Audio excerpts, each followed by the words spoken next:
Shaking, Amy says, "Okay." She slowly lowers it to the ground. It falls to the stones with a clang. The beam of light drops to the ground. With the spotlight out of her eyes, she can see her interrogator for the first time. It is Steve, but he's exchanged his suit for combat gear. His face is framed by stubble. In sharp relief against his nearly black skin is a grimy white surgical patch covering one eye. A really big gun of some sort is strapped over his shoulder. It's still pointed in her direction. Steve edges toward her slowly, body angled sideways, gun upraised, his one good eye looking at her through the sight. "Who are you really?" he says when he's only a few steps away. Sputtering, Amy says, "It's me, Amy. We were in the conference room together with Bodhi Patel. He brought you coffee, I think, and I was lifting the sword and—" "Shut up," says Steve, and the gun is suddenly inches from her nose. Steve's lips are curled in a snarl and his one eye is wide. It strikes her that he's breathing hard, almost like he's afraid. Shifting awkwardly, gun still aimed at her, Steve reaches a hand out toward her face. Amy draws back a little with a gasp. Steve does not touch her, ever. For a moment he hesitates, but then he puts his fingers on her cheek.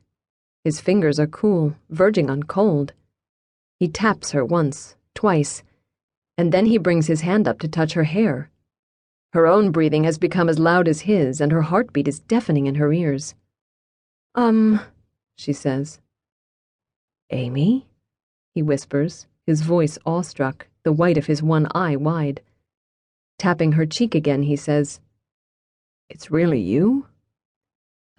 Yes," she says.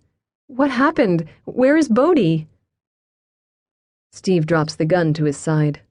Shaking his head, brows hitching to his hairline, he says, "Dead, just like you." "What?" says Amy, a shudder sweeping through her body. "I saw you," Steve says. Bringing his other hand up, he cradles her face and turns her head to the side to look at her neck. "The bullet hit your carotid artery.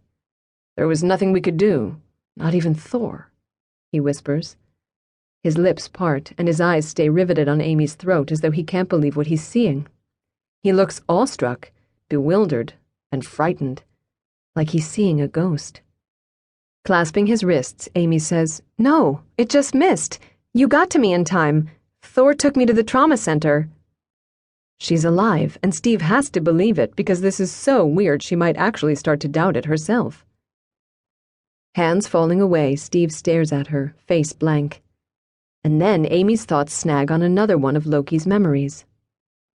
Loki was a little boy sitting by Frigga, Queen of Asgard, as the queen spun wool into thread. "Do the threads tell the future?" Loki asked. He'd heard the maidens whisper the queen had the gift. "There is no future, Loki," said Frigga. "Only possibilities that become more and more likely probabilities, and probabilities that become realities." The queen smiled down at him. "Although some people say that with each choice we make, a new thread is spun, and from all our choices, a new universe is born. Our fate is not one single strand of thread, but an infinite spiderweb."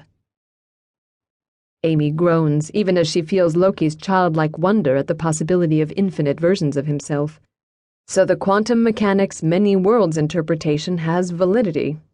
Spiffy. It would be an appropriate time to cry, but what comes out of her mouth is a joke. "I think Schrodinger's cat just bit me on the butt." Steve's eye narrows slightly, and Amy remembers that Steve isn't into the sciencey stuff. She starts to explain. "The many worlds interpretation is true. That's when—" He cuts her off with a curt nod. "All possible histories and futures are real." Tilting his head, he says, "Are you sure you're completely human?" Taken off guard by the question, she stammers, "Yes? Why?" His mouth opens, but no sound comes out. He just looks her up and down, and then, not meeting her eyes, he says, "Nothing. Just a weird feeling." Shivering, Amy says, "Steve, what happened here?" Lifting his gaze, Steve says, "Loki has the world seed."